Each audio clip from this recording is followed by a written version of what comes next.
Bismillahirrahmanirrahim. Assalamualaikum warahmatullahi wabarakatuh. Di sini kami akan mempresentasikan tentang anak berkebutuhan khusus tunadaksa. Perkenalkan, kami dari kelompok 4, kelompok berbakat dengan hasil Kak Audrey. Saya Degiska Livia Khairunisa. Saya Tia Muhabibah. Saya Radatul Aisyah Raihana. Saya Sakia Febriana. Saya Devita Nur Fauziah. Saya Wardah Rahmatul Ramdhani. Saya Siti Umriyah. Saya Lintang Adi Prasetyo dari. Kali ini saya akan menjelaskan pengertian dari tunadaksa. Apakah tunadaksa? Itu adalah seseorang yang mengalami kelainan atau cacat yang menetap pada alat gerak, tulang, sendi, otot, sedemikian rupa sehingga memerlukan alat bantu khusus. Klasifikasi anak tunadaksa. 1. Kelainan pada sistem cerebral atau cerebral system disorder.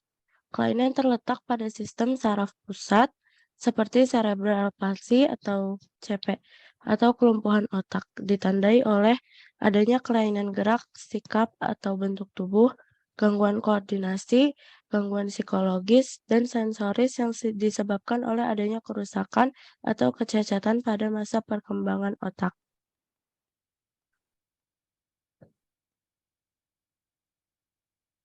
Dua, kelainan pada sistem otot dan rangka atau muskuloskeletal system. 2. Kelainan pada sistem otot dan rangka atau muskuloskeletal system. Yang pertama itu poliomyelitis, kelumpuhan otak yang akan membuat otot mengecil dan melemah, menyerang sumsum tulang belakang pada anak usia 2-6 tahun. Nah, poliomyelitis ini dibagi menjadi 3. Yang pertama tipe spinal, kelumpuhan atau kelumpuhan pada otot-otot leher, sekat, dada, tangan, dan kaki. Dan tipe bulbair, kelumpuhan fungsi motorik ditandai adanya gangguan pernapasan. Yang ketiga tipe encephalitis disertai demam, kesadaran menurun, tremor, dan kadang-kadang kejang. Yang kedua muscle dystrophy, kelumpuhan pada fungsi otot yang sifatnya progresif dan simetris, semakin hari semakin parah dan akan berdampak pada kedua kaki atau kedua tangan. Nah, yang ketiga itu ada spinal bifida, kelainan pada tulang belakang yang ditandai dengan terbukanya 1 atau 3 ruas tulang belakang dan tidak tertutup lagi selama masa perkembangan, sehingga fungsi jaringan saraf terganggu dan terjadi kelumpuhan.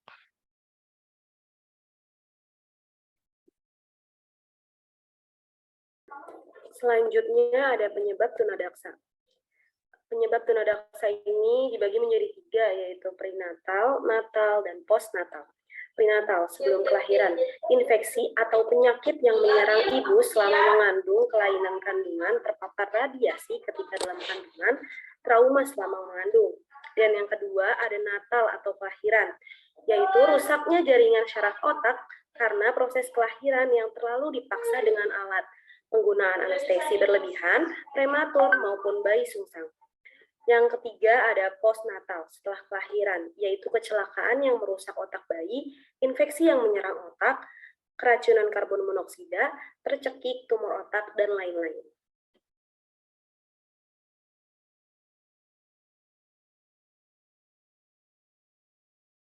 Nah, selanjutnya ada penggolongan berdasarkan derajat kecacatan cerebral palsy diklasifikasikan menjadi yang pertama yaitu golongan ringan atau mild, yaitu tidak memerlukan alat bantu dalam melakukan aktivitas dan dapat mengungkapkan keinginan dengan berbicara dan mampu menolong diri sendiri.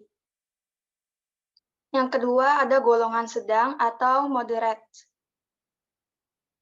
yaitu golongan ini biasanya memerlukan dukungan dan latihan khusus, baik untuk berjalan, berbicara, dan melakukan aktivitas sehari-hari. Dan yang ketiga, ada golongan berat atau severe. Anak dengan golongan berat selama hidupnya membutuhkan bantuan orang lain dan juga membutuhkan perawatan dalam ambulansi, berbicara, maupun aktivitas sehari-hari.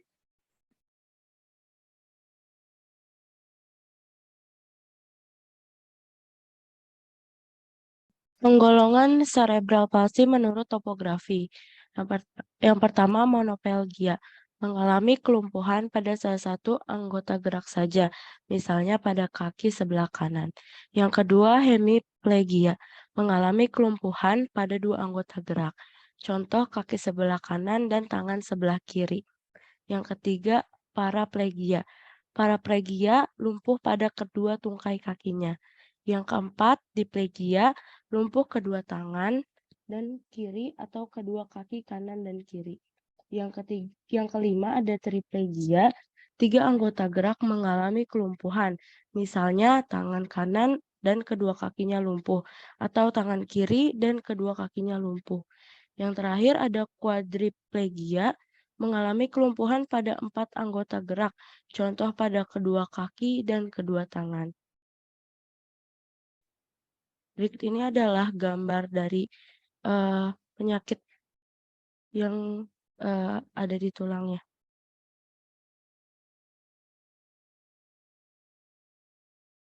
Jadi penggolongan cerebral palsy menurut psikologi dibagi menjadi 6, yaitu spastik, yaitu penyandang mengalami kekakuan pada otot. Terus ada ateoid, penyandang mengalami gerakan-gerakan yang tidak terkontrol.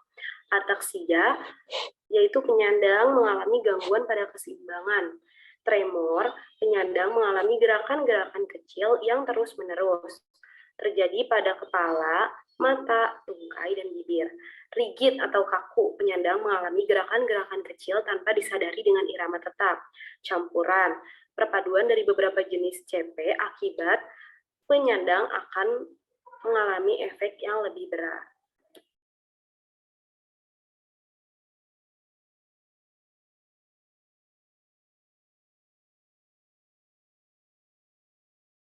Masalah-masalah yang dihadapi anak-anak tunadaksa.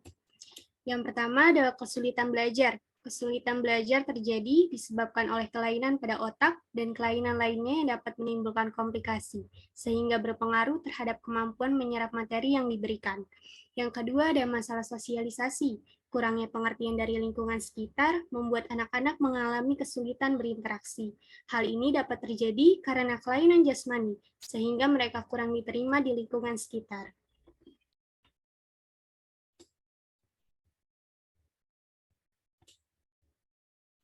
Yang ketiga ada masalah kepribadian. Rasa tidak percaya diri mendorong anak tunadaksa menjadi lebih emosional, mudah tersinggung, dan sebagainya. Yang keempat, masalah latihan gerak. Kondisi anak tunadaksa yang sebagian besar mengalami gangguan dalam gerak agar kelainannya itu tidak semakin parah. Oleh sebab itu, perlu adanya latihan yang sistematis dan berlanjut seperti terapi. Dan yang terakhir, masalah keterampilan dan pekerjaan.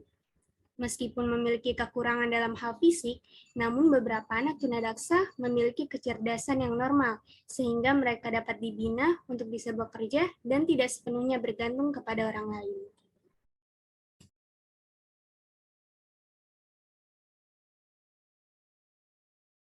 Perkembangan kognitif anak tunadaksa ditentukan dari pengalaman-pengalaman individu sebagai hasil belajar. Belajar dengan baik apabila ada dukungan atau dorongan dari lingkungan, hambatan mobilitas, masalah emosi, kepribadian juga mempengaruhi perkembangan kognitif anak tunadaksa. Selanjutnya, perkembangan sosial anak tunadaksa. Perkembangan sosial anak tunadaksa dipengaruhi oleh sikap lingkungan sekitar seperti keluarga yang mendorong kemampuan anak untuk bersosialisasi dengan menunjukkan sikap positif dan menerima keadaan anak. Perkembangan emosi tunadaksa. Hambatan ini dialami setelah mengadakan interaksi dengan lingkungannya, sering mengalami kegagalan ditambah lingkungan yang tidak menguntungkan, menyebabkan anak tunadaksa sering nampak muram, sedih, dan dan jarang menampakkan rasa senang. Perkembangan kepribadian anak tunadaksa, pengalaman usia dini, keadaan fisik, kesehatan, pemberian label dari orang lain, inteligensi, pola asuh orang tua, dan sikap masyarakat.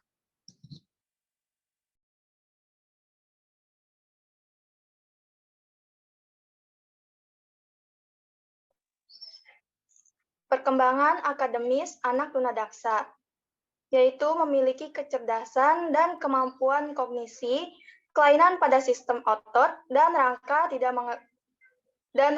tidak mengganggu anak tunadaksa dalam belajar. Perkembangan fisik atau kesehatan anak tunadaksa. Selain mengalami cacat tubuh, anak tunadaksa juga mengalami gangguan lain, seperti sakit gigi, berkurangnya daya pendengaran, penglihatan, gangguan bicara, dan gangguan motorik.